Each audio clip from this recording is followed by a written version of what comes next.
નમસ્કાર મિત્રો, આપનું કોઈનેટના એક નવા વિડીયોમાં સ્વાગત છે।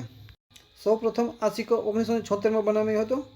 આ સિક્કો કોમોડિટી કોઈનમાં કહેવામાં આવે છે કે આ સિક્કાની બંને પાછું કે કોઈપણ જાતનું ચિત્ર હોય છે। આ સિક્કો એલ્યુમિનિયમ અને મેગ્નેશિયમ ધાતુમાં બનાવવામાં આવ્યો હતો। આ સિક્કાનું વજન 1 ગ્રામ હોય છે। આ થઈ ગઈ સિક્કાની નોર્મલ ડિટેલ્સ। સિક્કાના આગળના ભાગની વાત કરીએ તો આગળની સાઈડમાં વચ્ચે અશોક સ્તંભ હોય છે, એમની નીચે 5 પૈસા 5 લખેલું હોય છે।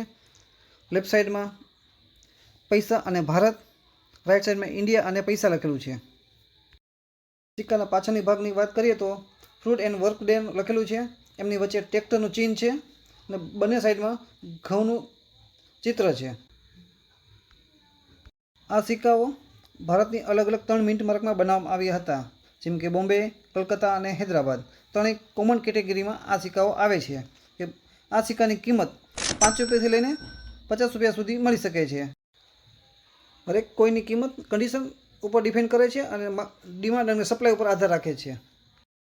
તો તમે ચેનલમાં નવા છો તો કોઈને સબસ્ક્રાઈબ કરો અને વધુમાં વધુ લોકોને શેર કરો અને આજનો વિડીયો કેવો લાગ્યો તે કોમેન્ટમાં જણાવો અને તમારો સવાલ હોય તો કોમેન્ટમાં જરૂરથી જણાવો।